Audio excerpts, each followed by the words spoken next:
Oke, kita lanjut nomor 38. Gambar sebelah kiri menunjukkan gasing yang memiliki jari-jari 70 cm dan momen inersia 10 kg meter persegi serta berputar dengan kecepatan sudut 10 radian per second. Ini tampak samping ya gambar gasingnya ini sebagai sumbu rotasi gasingnya.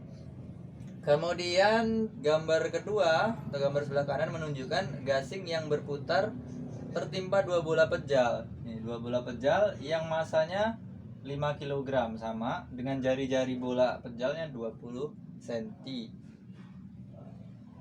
Kemudian kecepatan gasingnya sekarang menjadi berapa? Gimana tuh? Ini adalah kasus di konsep dinamika rotasi di mana momentum akhirnya, momentum sudut akhirnya harus sama dengan momentum sudut awal. Ini kekalahan momentum sudut. Terus untuk menghitungnya gimana nih? Akhirnya dia momen inersianya ada 3 benda nih, berarti ya momen inersia gabungan dikalikan dengan omega gabungannya atau kecepatan sudut gabungannya. Ini yang gabungannya yang ditanyakan ya kan. Sama dengan berarti momentum awalnya dia satu benda dikali omega yang awal tadi. Omega gabungannya ditanya, I awal udah ada, omega awal udah ada, I gabungannya itu yang perlu kita cari dulu. I gabungannya kan berarti I total antara gasingnya dengan yang bola pejal tadi. Jadi kita harus hitung satu persatu dulu. Untuk mencari inersia bola pejal, ini kan sumbu rotasinya berubah nih di sebelah sini, ada di luar area bola pejalnya sendiri.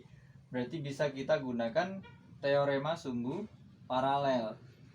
Berarti untuk momen inersia bola pejal sekarang menjadi inersia bola pejal di pusat masanya ditambah dengan massa bolanya dikali jarak kuadrat, jarak terhadap pusat rotasi yang awal tadi menjadi pusat rotasi yang baru. Sekarang pusat rotasinya di sini. Berarti untuk D-nya nanti yang 50 cm ini gitu. Untuk inersia pusat massa bola pejal itu adalah 2/5 mr kuadrat, dimana R-nya jari-jari. Kemudian ini biarkan dulu md kuadrat. Habis itu baru kita hitung. Ini untuk satu bola pejal aja ya, karena nanti ada 2 berarti tinggal dikali 2 aja. 2/5 masanya 5 kg, jari-jarinya 20. Ini masih dalam senti, harus diubah ke meter dulu. Jadi 0,2 ini kuadrat ditambah masanya tadi 5. Jaraknya pusat rotasi barunya terhadap pusat rotasi yang awalnya 50 cm. Ini 50 cm diubah ke meter juga 0,5 meter dikuadratkan juga. Nah, 2/5 kali 5 jadi 2. 2 kali 0,2 kuadrat, 0,04 dikali 2, 0,08. Ditambah dengan 0,5 kuadrat, 0,25 dikali 5, 1,25. Berarti hasilnya 1,33 kg meter persegi. Itu untuk inersia satu bola. Kalau 2 bola berarti ya nanti jadi dikali 2 aja, jadi 2,66. Berarti untuk momen inersia gabungannya 2 bola tadi 2,66 ditambah momen inersia yang awal tadi si gasingnya sendiri 10 dengan omega gabungannya ini yang dicari. Momen inersia awalnya tadi 10 dikali omeganya tadi 10 juga. Berarti omega gabungannya ini ya sekitar 100 dibagi 12,66 atau 100 dibagi sekitar 12 sekian. Kalau 12 kali 8 itu 96, berarti ini kemungkinan sekitar 7. Ini kemungkinan sekitar 7,9 radian per second. Kita lanjut nomor 39. Sebuah pemanas air dengan spesifikasi 1000 watt 220 volt digunakan untuk memanaskan air sampai mendidih selama 15 menit. Jadi kalau spesifikasi itu dituliskan dengan maksimum. Jadi tegangannya maksimum dan dayanya juga maksimum. Digunakan untuk memanaskan air, artinya itu langsung digunakan pada tegangan 220 volt. dalam waktu selama 15 menit untuk memanaskan air sampai mendidih. Apabila pemanas ini dipasang pada tegangan listrik 110 volt, ini kita pasang pada tegangan 110 volt, waktu yang diperlukan sampai air mendidih adalah, nah waktunya jadi berapa gitu. Nah, berarti ini konsepnya adalah konsep konversi energi. Ini ada listrik, kemudian ada pemanas. Jadi konversinya adalah konversi energi listrik menjadi energi panas atau energi kalor. Jadi nanti energi listriknya sama dengan energi kalor. Anggaplah 100% efisiensinya. Kemudian energi listrik sendiri kalau hubungannya dengan daya itu adalah daya dikali dengan waktu. Sementara untuk kalor sendiri untuk mendidihkan air, artinya merubah suhu. Kalor untuk menaikkan suhu, massa airnya dikali kalor jenis airnya dikali dengan perubahan suhunya. Nah, pada kondisi 1 dan 2, airnya sama sampai mendidih juga sama. Artinya area ruas kanan ini bisa kita hilangkan, jadi kita bandingkan yang ruas kiri saja. Sehingga daya pada kondisi awal dikali waktunya akan sama dengan daya pada kondisi kedua dikalikan dengan waktunya, seperti itu. Nah, kemudian karena ini ada alat dengan spesifikasi tertentu kemudian dipasang pada tegangan yang berbeda, maka daya di sini adalah daya disipasinya yang kita gunakan atau daya yang memang digunakan oleh alat itu. Daya disipasi itu dirumuskan atau dituliskan dengan persamaan tegangan terpasang dibagi dengan tegangan maksimumnya, ini dikuadratkan kemudian dikalikan dengan daya maksimumnya. Itu untuk menghitung daya disipasi. Kalikan waktunya masih. Kemudian untuk yang akhir atau kondisi keduanya sama, tegangan yang digunakan tegangan akhirnya tadi ini masih sama, tegangan maksimumnya kuadrat dikalikan dengan daya maksimumnya dikalikan waktu akhirnya. Oke, masih sama. Kemudian ada yang sama bisa kita eliminasi, Tmax, kemudian daya maksimumnya juga bisa eliminasi. Sisanya adalah tegangannya. Tegangan awalnya 220 volt, ini kuadrat, jangan lupa. Kemudian waktu awalnya 15 menit. Nah, ini tidak perlu dirubah dalam second, tidak masalah karena ini perbandingan sekali juga, jadi bisa langsung. Tegangan akhirnya tadi 110 volt, ini jangan lupa dikuadratkan juga.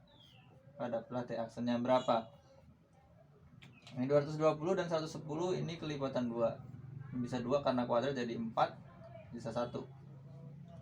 Maka ternyata untuk waktu akhirnya menjadi 60 menit.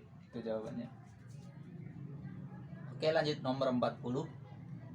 Tidak semua kalor yang masuk ke dalam suatu sistem dipergunakan untuk melakukan kerja. Sebab mesin Carnot merupakan mesin yang dalam satu siklus menggunakan 2 proses adiabatis dan 2 proses isotermis. Nah, untuk soal nomor 40 ini merupakan tipe soal yang tipe B. Jadi tipenya memang seperti ini. Jadi kita harus melihat apakah pernyataan satu ini benar atau salah, kemudian pernyataan duanya benar atau salah, kemudian adakah hubungan atau tidak adakah hubungan. Jadi itu untuk memilih jawaban dari A sampai E, ada sendiri aturannya. Kita cek dulu yang pernyataan 1. Tidak semua kalor yang masuk ke dalam suatu sistem dipergunakan untuk melakukan kerja. Nah, ini memang sesuai dengan hukum atau bunyi hukum 1 termodinamika ya, dimana secara matematis dapat dituliskan Q sama dengan W ditambah delta U.